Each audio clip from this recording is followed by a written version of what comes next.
Shalom Aleichem, selamat datang kembali di Quiet Time with Rumah Doa Elia Bali untuk edisi Selasa, tanggal 11 Februari tahun 2025. Semoga kita semua senantiasa dalam keadaan sehat, bersukacita, dan terus membagikan kebahagiaan di tahun Yubileum ini. Jangan lupa ya, untuk subscribe, like, dan share jika renungan ini membantu Anda untuk bertumbuh dalam iman.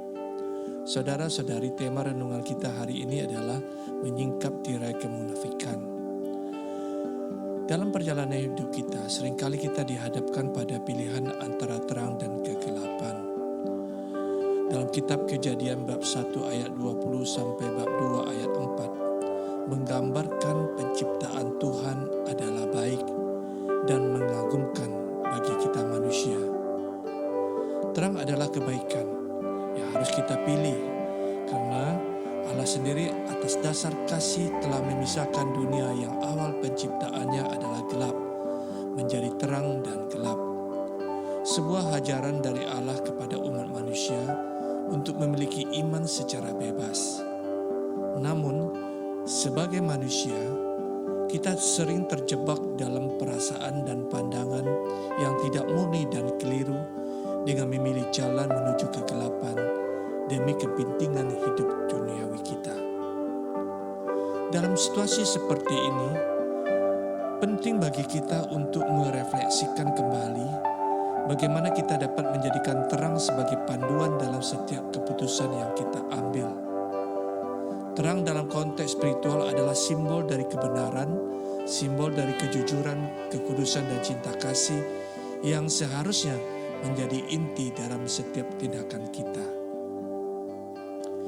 Di dalam Injil Suci menurut Markus bab 7 ayat 1 sampai 13, Tuhan Yesus mengkritik kemunafikan yang tampak sebagai tindakan keagamaan. Tetapi sebenarnya jauh dari kebenaran.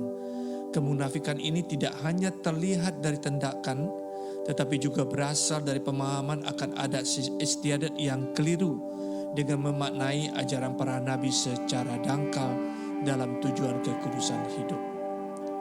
Seperti yang dinyatakan dalam Yesaya bab 29 ayat 13, bangsa ini memuliakan Tuhan dengan bibir mereka, tetapi hati mereka jauh darinya, sehingga ibadah mereka hanya sekadar perintah manusia yang dihafalkan.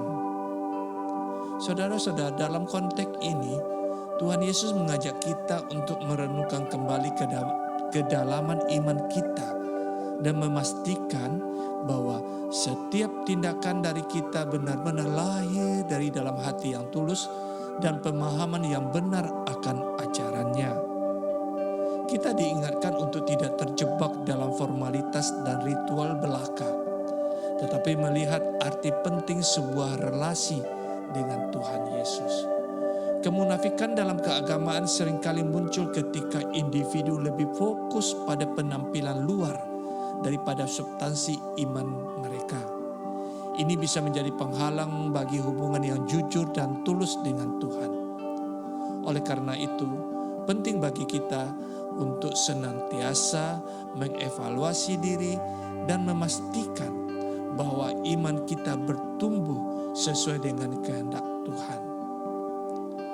Dengan membawa terang dalam setiap aspek kehidupan kita, kita dapat menghindari jebakan kemunafikan dan benar-benar hidup sesuai dengan ajaran yang kita imani. Kita diajak untuk memperkuat hubungan kita dengan Tuhan Yesus melalui suatu tindakan yang nyata, yang mencerminkan kasih dan kebenaran. Inilah panggilan untuk hidup dalam autentisitas, dengan menempatkan Tuhan Yesus di pusat dari segala sesuatu yang kita lakukan. Santo Agustinus pernah berkata, kemunafikan adalah penyakit yang paling sulit disembuhkan. Santa Teresa dari Avila juga mengatakan, kemunafikan adalah topeng yang menutupi kebenaran. Bagi kita yang hidup di zaman modern saat ini, penting untuk mengingat bahwa kemunafikan merusak relasi kita dengan Tuhan dan sesama. Kita harus berusaha untuk tidak hanya berkata-kata tentang kebaikan, tetapi juga menghidupinya dalam tindakan kita sehari-hari.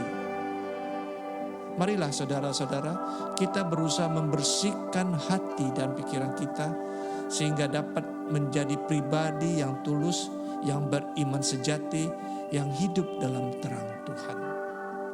Semoga, marilah kita berdoa dalam nama Bapa dan Putra dan Roh Kudus. Amin.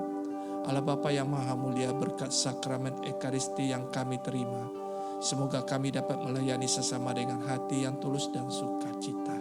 Demi Kristus Tuhan dan pengantara kami. Amin. Dalam nama Bapa dan Putra dan Roh Kudus. Amin. Tuhan memberkati.